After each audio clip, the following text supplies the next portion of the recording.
पाकिस्तान के top doctors के साथ अपॉइंटमेंट बुक करें, वो भी पेशेंट फीडबैक देखते हुए।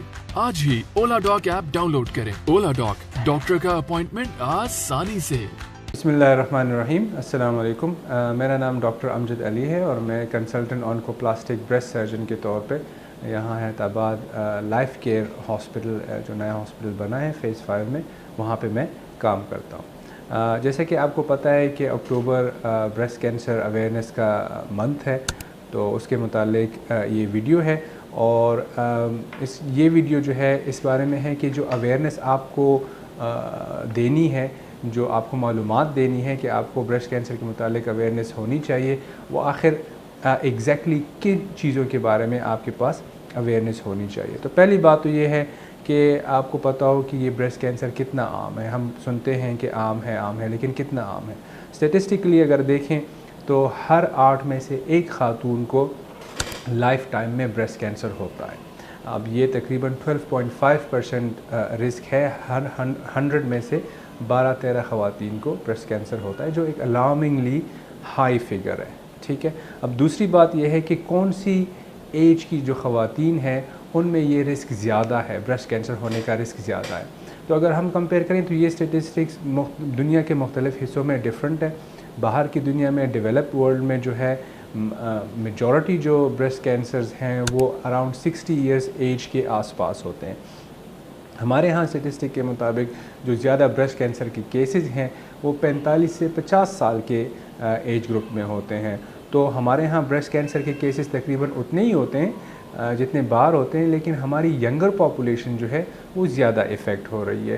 तो ये एक अलार्मिंग बात है हमारे लिए। और जो तीसरी बात है वो ये है कि क्या ब्रेस्ट कैंसर का इलाज मुमकिन है।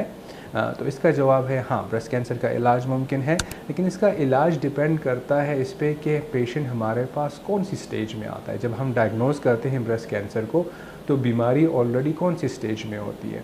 तो बाहर की दुनिया में तो स्टेज 4 डिज़ीज़ सिर्फ तकरीबन 5-6% लोगों में होते हैं, बाकी लोग अर्ली स्टेजेस में आते हैं।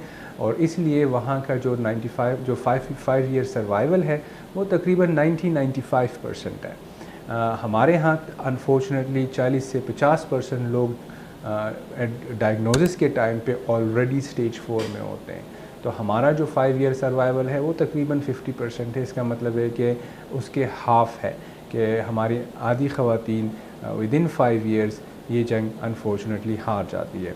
तो इससे जो की इन्फॉर्मेशन है वो ये है कि इसका इलाज बिल्कुल मुमकिन है, लेकिन ज़रूरी ये है कि इसको हम टाइम पे डायग्नोज़ करें ताकि इलाज मुमकिन हो।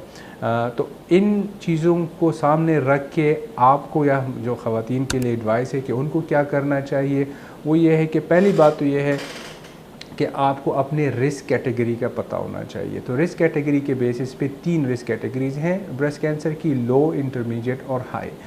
तो अगर किसी की फैमिली हिस्ट्री है, जेनेटिक्स हैं किसी की, तो वो इंटरमीडिएट या हाई रिस्क कैटेगरी में यूजुअली आती हैं। और उनको एडवाइस है कि अगर आपकी फैमिली में किसी को, ब्लड रिलेटिव्स में किसी को ब्रेस्ट कैंसर या ओवेरियन कैंसर दोनों में से कुछ हुआ है, तो आप अपने स्पेशलिस्ट ब्रेस्ट सर्जन से अपनी फॉर्मल रिस्क असेसमेंट करवा लें कि आपकी इंटरमीडिएट या हाई रिस्क कैटेगरी में आते हैं या लो रिस्क में, क्योंकि इनका एडवाइस डिफरेंट है। जो एडवाइस मैं आपको बता रहा हूँ वो लो रिस्क कैटेगरी के लिए। तो लो रिस्क कैटेगरी के लोग यूजुअली जिनकी फैमिली हिस्ट्री या जेनेटिक्स नहीं होती, वो यूजुअली लो रिस्क कैटेगरी में आते हैं।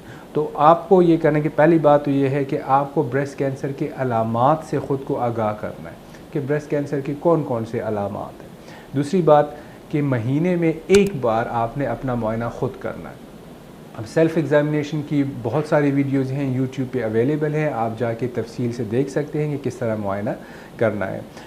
और जो ख़वातीन 40 साल की उम्र तक पहुंच जाती हैं तो 40 साल से आगे हर साल एक मेमोग्राम करना है, चाहे अलामत कोई हो या ना हो, चाहे फैमिली हिस्ट्री रिस्क हो या ना हो। 40 साल से आपने साल में एक मेमोग्राम करना है। मेमोग्राम से मुताल्लिक़ लोगों के जहन में थोड़े शकूक होते हैं। जो सबसे बड़ा शक है कि उसमें रेडिएशन होती है और उसका बुरा असर होता है। तो मेमोग्राम की जो रेडिएशन होती है वो इस तरह है कि 4 मेमोग्राम की रेडिएशन मिला के एक चेस्ट एक्सरे के रेडिएशन के मुताबिक होती है। मसलन अगर किसी को खांसी हो और आप डॉक्टर के पास जाएँ, वो कहीं चेस्ट एक्सरे करवा लें, तो रेडिएशन की बात हमारे जहन में आती भी नहीं है, इतना कॉमन है। तो 4 میموگرام اگر کوئی کروا لیتا ہے تو ایک چیسٹ ایکس رے مطابق کے برابر اس کی ریڈیشن ہوتی ہے. تو ریڈیشن اتنا بڑا کوئی اس میں فیکٹر نہیں ہے. تو باٹم لائن یہ ہے کہ آپ اپنے علامات سے اپنے آپ کو آگاہ رکھیں, اپنی رسک اسیسمنٹ کروائیں کہ آپ کون سی کیٹیگری میں آتے ہیں, منتھلی اپنا ایگزامینیشن کروا لیں, اور 40 سال سے زیادہ خواتین سال میں 1 میموگرام کروائیں. کوئی بھی علامت, کوئی بھی نئی چیز ڈیٹیکٹ ہو تو ایک اسپیشلسٹ جو پراپرلی ٹرین بریسٹ سرجن ہے ان کے پاس اپنا چیک اپ کروائیں تاکہ کوئی چیز مس نہ ہو. شکریہ. پاکستان کے ٹاپ ڈاکٹرز کے ساتھ اپوائنٹمنٹ بک کریں, وہ بھی پیشنٹ فیڈ بیک دیکھتے ہوئے. لاکھوں لوگوں کی طرح پاکستان کے سب سے بڑے ڈاکٹر نیٹ ورک کا فائدہ اٹھائیں اور آج ہی اولا ڈاک ایپ ڈاؤن لوڈ کریں. اولا ڈاک, ڈاکٹر کا اپوائنٹمنٹ آسانی سے.